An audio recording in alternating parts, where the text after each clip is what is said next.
Ever scroll online and see a video that makes you do a double take? Like seeing a politician saying something totally off the wall. Or maybe an actor whose face is on somebody else's body. Yeah, it's like, wait, is that real? Exactly. Today we're doing a deep dive on deepfakes. It's pretty mind-blowing technology, and it's honestly making it harder than ever to know what's real and what's not. It really is. I'm really interested to hear your take on this.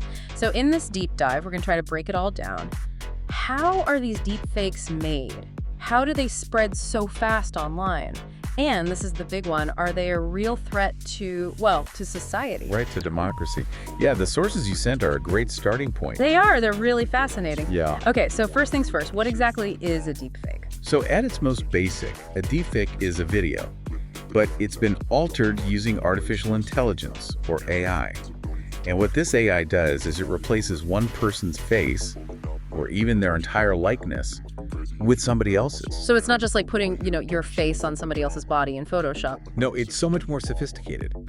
The algorithms that power these deepfakes can learn how a person looks, how their voice sounds, even their little mannerisms.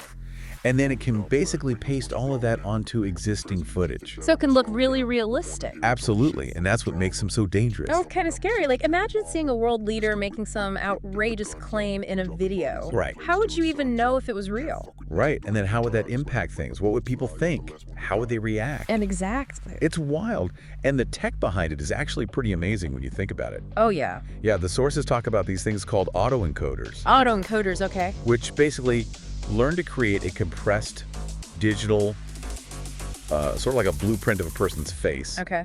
But then they also use these things called GANs, generative adversarial networks. GANs, I've heard of those. Yeah, and basically GANs are like two AI systems going head to head. One is trying to create a fake, and the other one's trying to figure out if it's a fake. So it's this constant competition. Oh, so that's how they get so good. Exactly. They keep learning and refining. And you know what's crazy?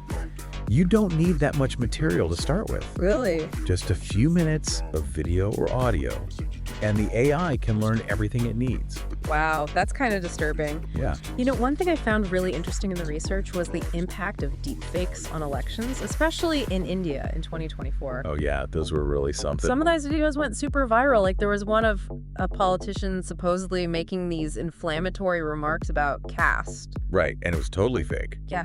But people believed it, and it spread like wildfire on social media. It shows you how vulnerable these platforms are to manipulation. It really does.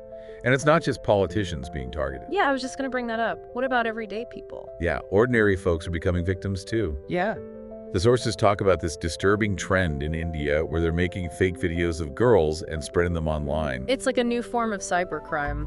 And it's scary because anybody can be a target.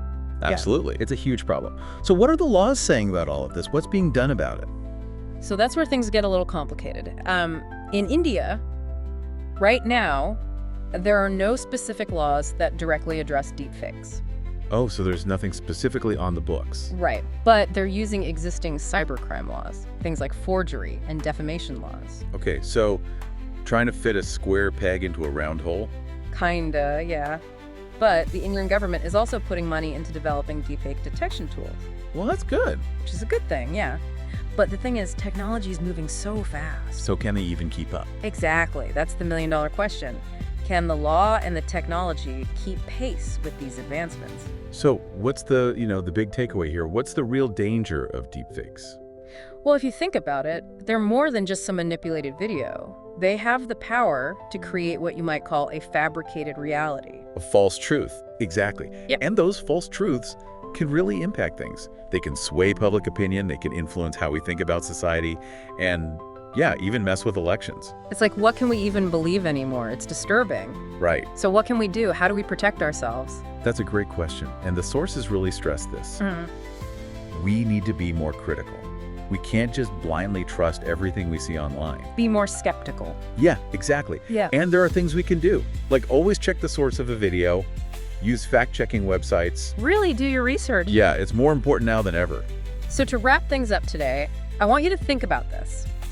Deepfakes are challenging how we view truth, like what we actually consider to be true, because now seeing isn't believing. So that begs the question, what does truth even mean in a world where anything can be faked? Something to think about. It is. It's a really profound question. It really is. Thanks for joining me on this deep dive. It's been a fascinating, if a little scary, look at deepfakes. It has. Thanks for having me.